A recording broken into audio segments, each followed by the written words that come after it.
Поблак речник, но јасни и недвосмислени пораки од Соединетите Американски држави и другите учесници на Минхенската безбедносна конференција.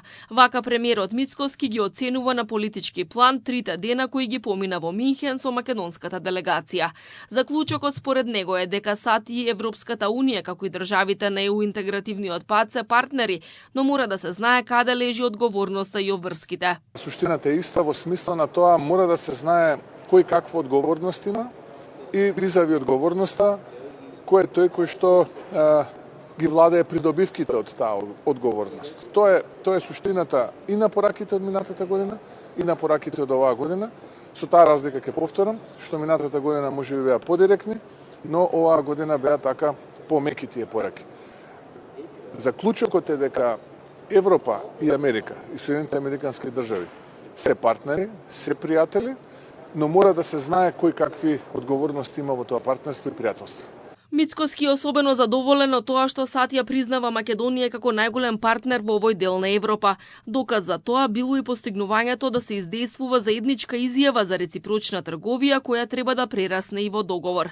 Тој образложи дека Македонија уште првично добила исти услови како ЕУ со 15% тарифни стапки, а со предстојниот договор тие треба да се сведат на 0 до 6,5% за 62 до 64 производи кои се столбот на македонскиот извоз во САД. Меѓу нив се преговара извозот на автобуси да подлежи на тарифи од 0 до најмногу 2,5%. Мицкоски потенцираше дека Македонија во моментов има суфицит во трговската размена со САД.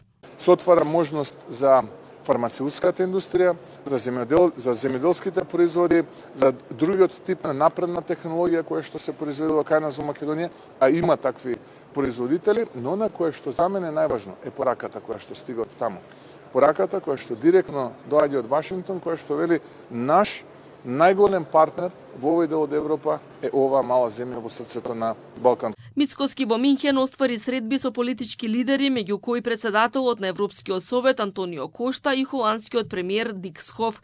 Според него на сите разговори му било важно да ја образложи македонската позиција на евроинтегративниот пат, предизвиците со кои земјава се соочувала во минатото и сега и уверувањето дека членството во ЕУ за Македонија не е милост, туку нешто што со работа е веќе заслужено. Имаме чувство и македонските граѓани чувствуваат фрустрација и имаат чувство дека некој од самата Европска унија од внатре како да сака тој имидж и тој кредибилитет да го уништи.